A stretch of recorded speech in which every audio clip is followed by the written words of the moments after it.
Welcome to Resilience with Tasha Schuh. I am so grateful that you're here today because today's episode is called Rebuilding Me, the Fight of Rehabilitation, Part 1, Learning to Survive Rehab. And before we move into the rehab gym, before we talk about physical therapy, depression, or rebuilding my life, I want to zoom out for just a moment because every episode in this series, from the accident to ICU to life growing up, represents something bigger. They represent resilience. And I am passionate about resilience, not because it sounds good, not because it's trendy, not because it fits on a motivational poster. I'm passionate about resilience because I've lived it and I know its power. I've seen what happens when you choose not to give up. I have seen what happens when you choose to keep going, even in the difficulties, the unknown, and the fear of the future. And I've experienced what it looks like to rebuild when everything familiar is gone. And I know with everything in me that resilience is powerful, really powerful. But unfortunately, it's not something that you're born with. It's something you build through the challenges that you face in your own life. And so resilience is really what allowed me to slowly, day by day, rebuild my life into one that I absolutely love.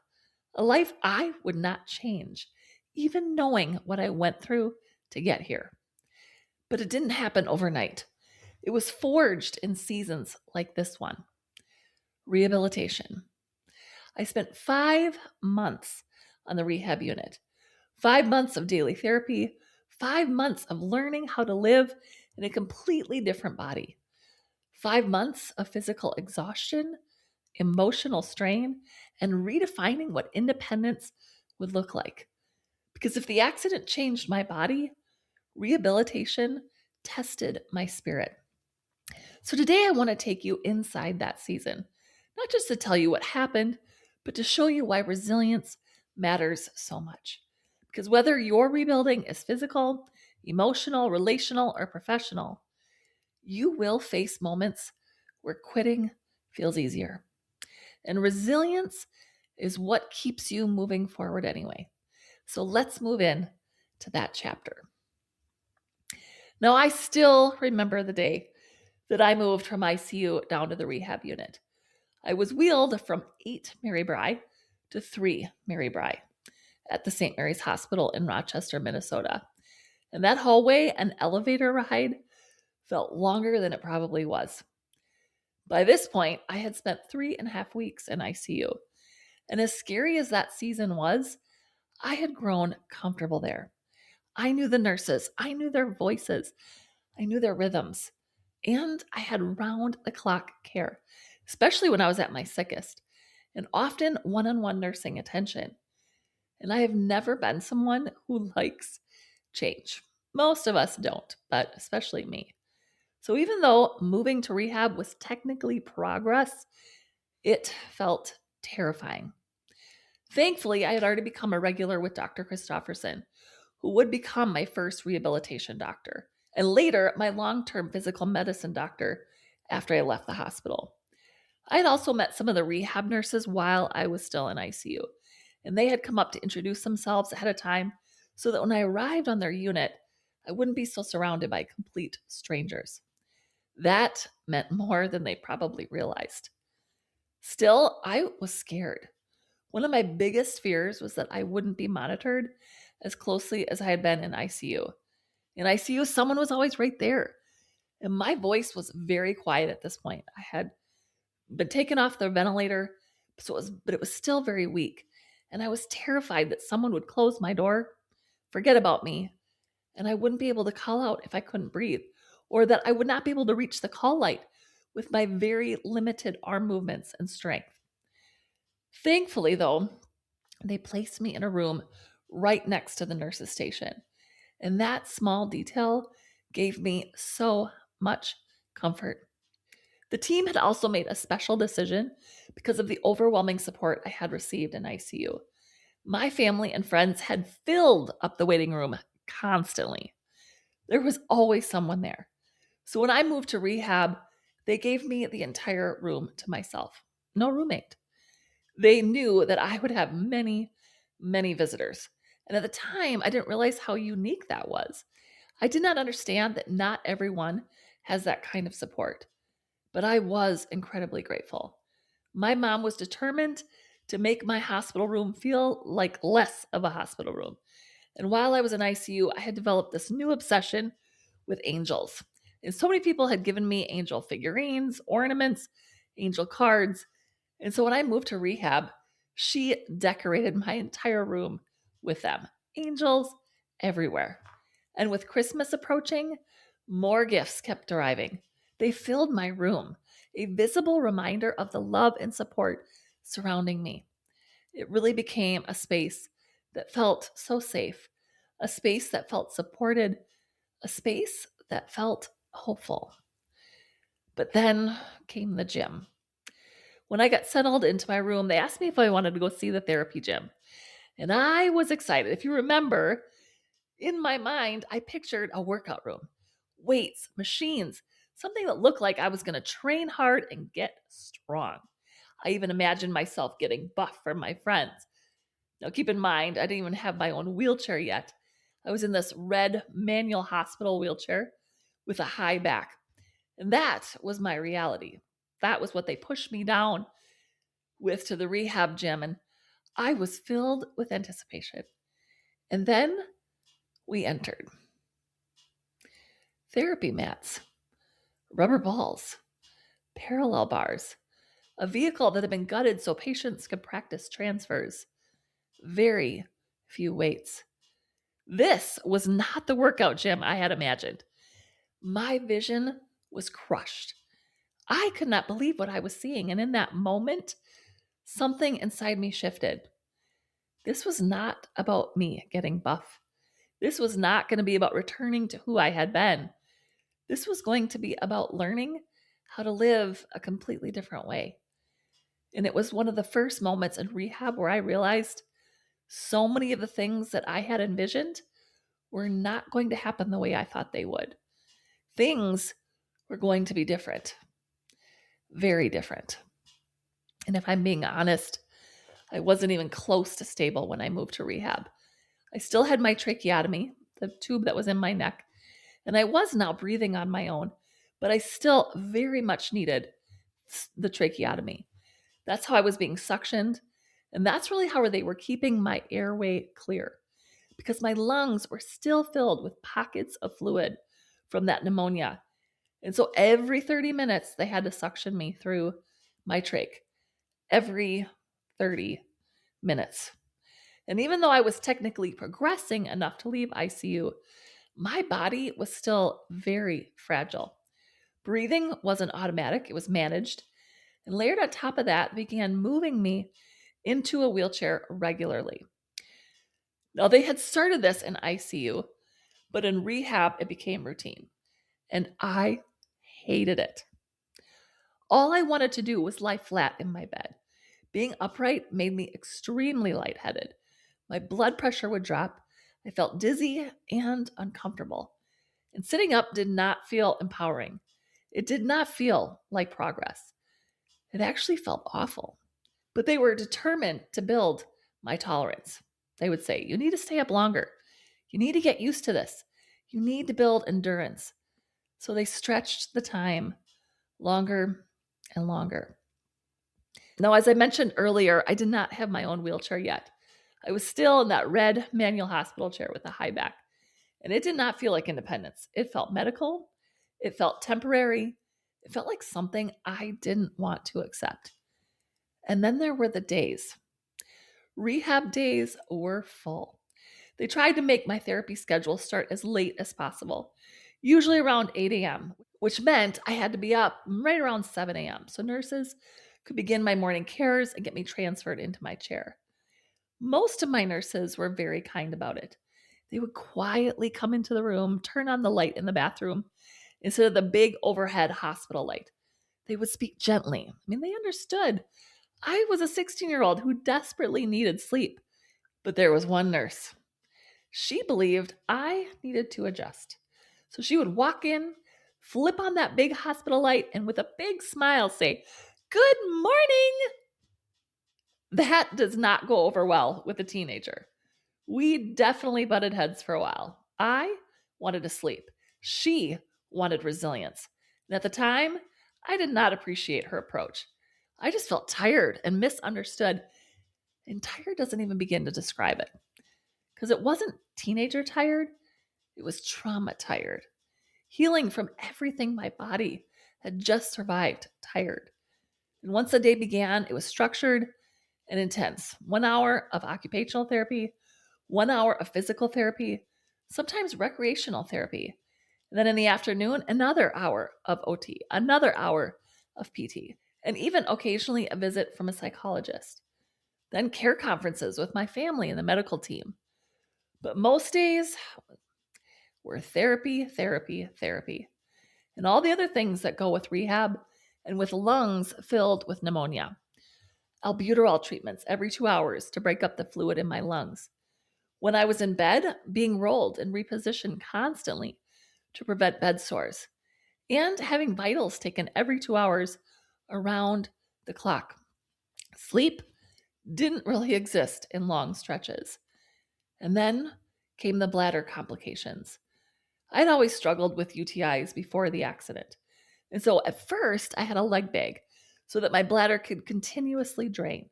But eventually, they decided I would need a cathing team every 6 hours. So the schedule became 5 and 11, 5 a.m., 11 a.m., 5 p.m., 11 p.m. The 5 a.m. one, they usually did in the dark, and I barely woke up. But all of it together, the suctioning, the repositioning, the vitals, the breathing treatments, the cathing schedule, meant I never got a full night's sleep. And I remember sitting in a care conference once, listening to them talk about how tired I always was, and therefore I was not making a lot of progress in my therapy sessions. And finally I spoke up. I was like, well, if you would actually let me sleep, maybe I'd have some more energy. And that comment changed things. They moved the albuterol treatments to every 4 hours and tried to consolidate interruptions so I could get at least 4 hours of sleep at a time. And it helped, but I was still exhausted. But the one small silver lining in the cathing schedule was that it forced me to get back into bed around 11 a.m., which meant I got a break from sitting up.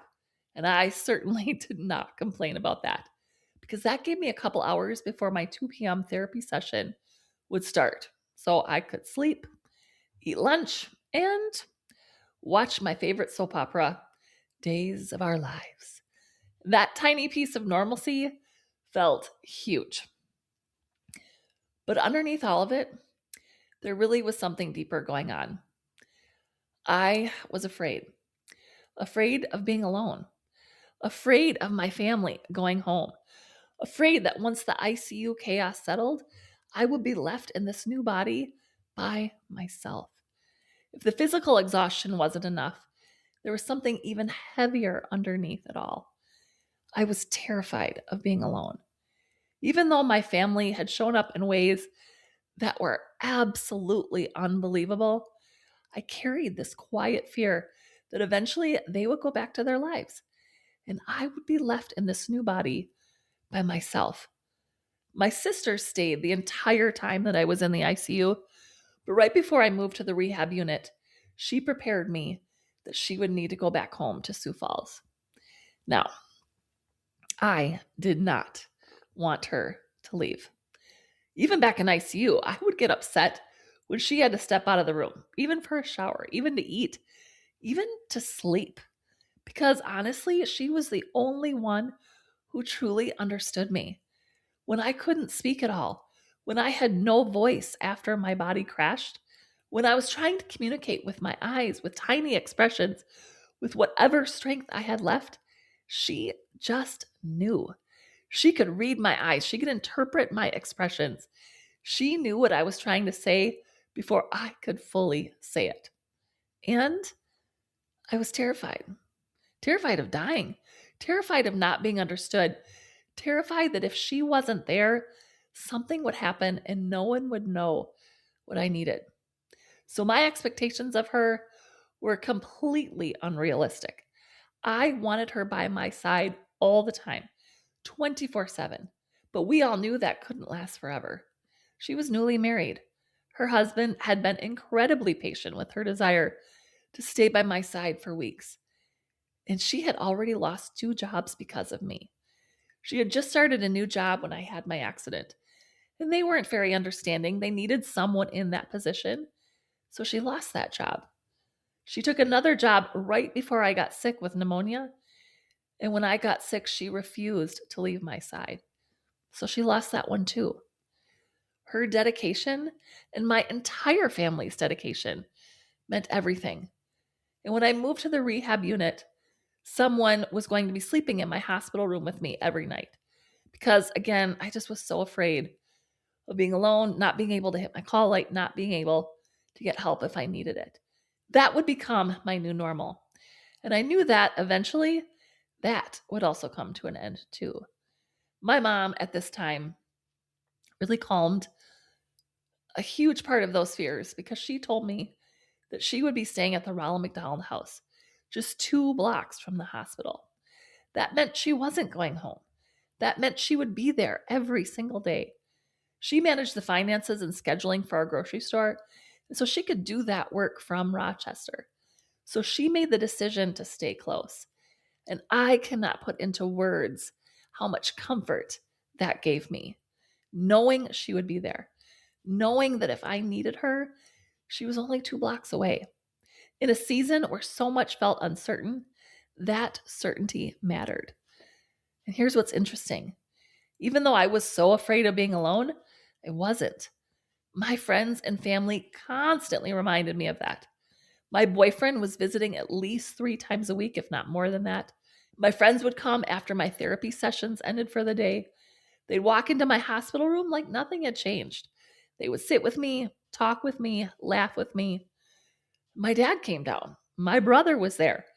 And what I didn't fully understand at the time, but I deeply understand now, is how much my brother was carrying.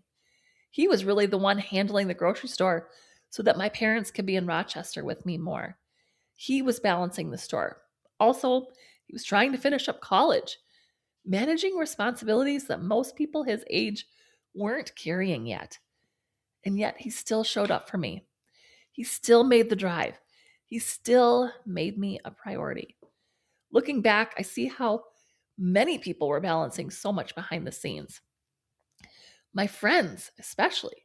They were going to school during the day, working their own jobs, managing their own relationships, handling their own responsibilities, and still driving 70 miles one way. And then 70 miles back, often on snowy winter roads, just to spend time with me. Oh, that humbles me now in a way I don't think I fully grasped then.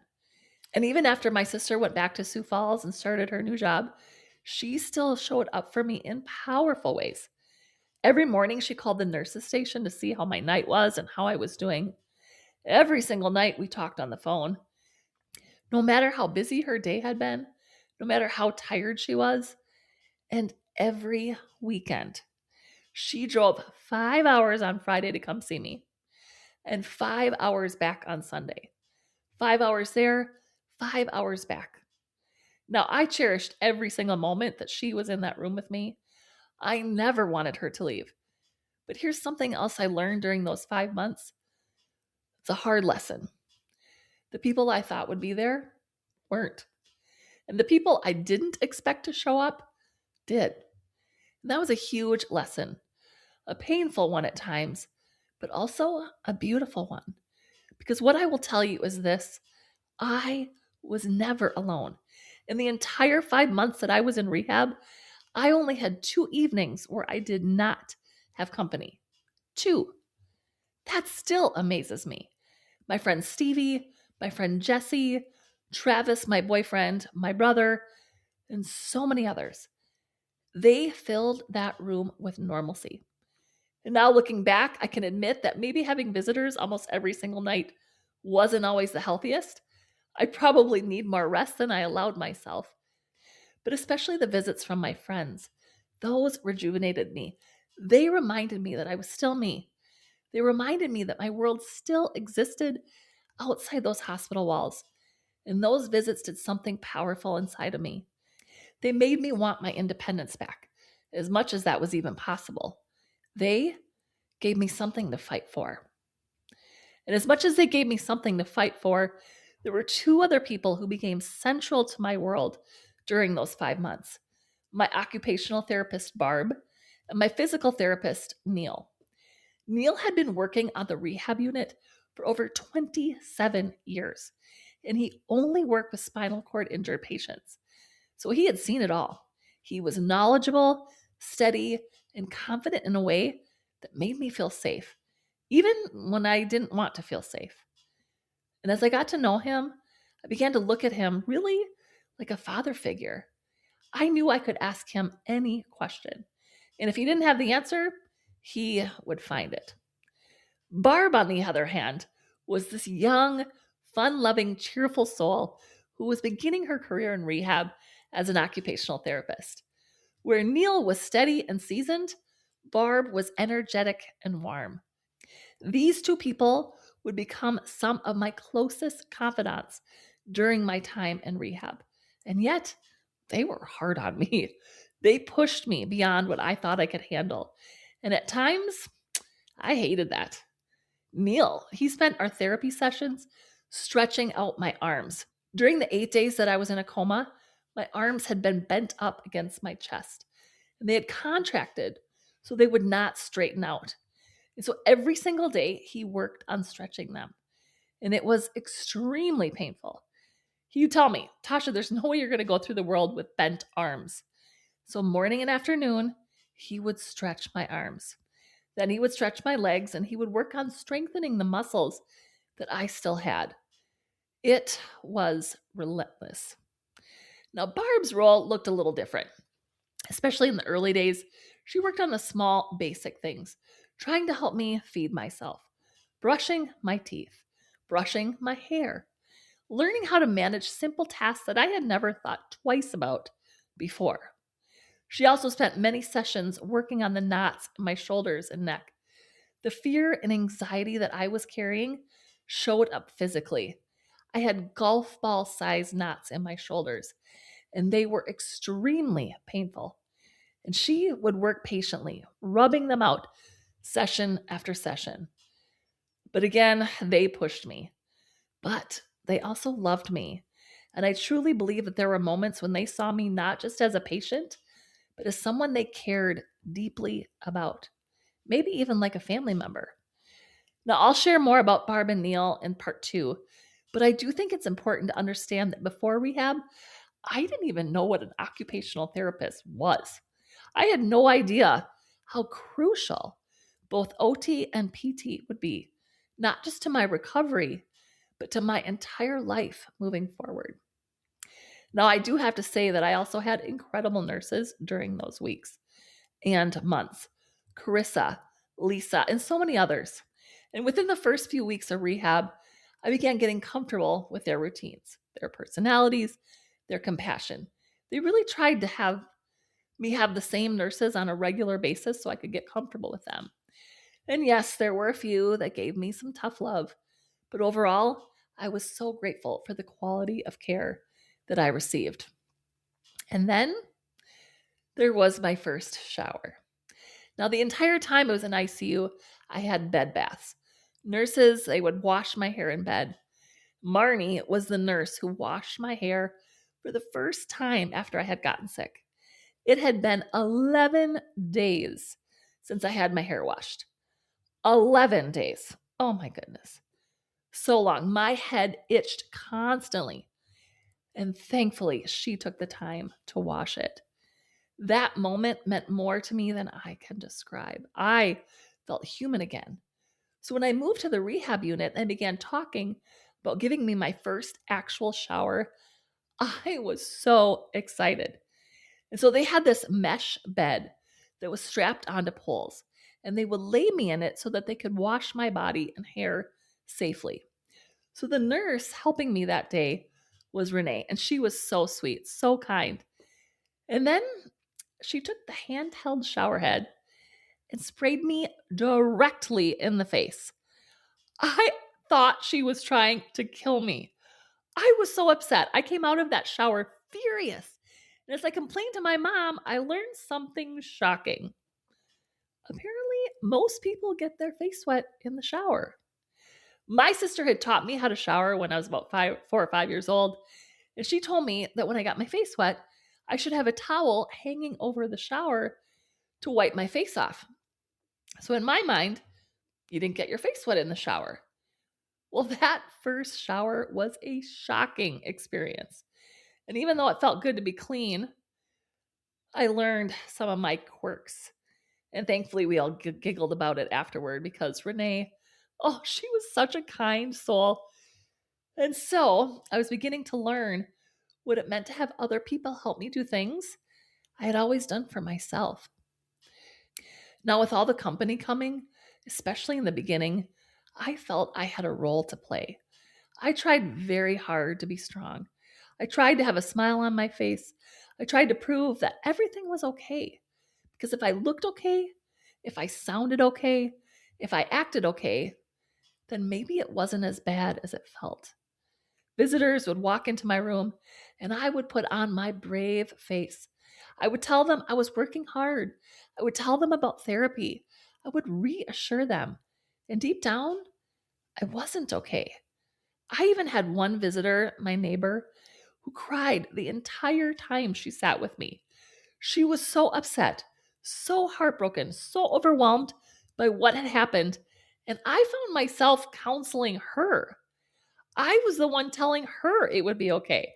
I was comforting her. And I remember thinking later, shouldn't this be the other way around? But the thing was I didn't know how to be strong. I was strong during the day, strong for my friends, strong for my family, strong for the nurses, strong for the doctors. But at night, when the lights went out, when the hallway quieted down, when no one was sitting in the chair beside me, that's when I would let myself feel it. That's when I would cry. I would lay there in the dark and pray that I would wake up the next morning and this nightmare would be over.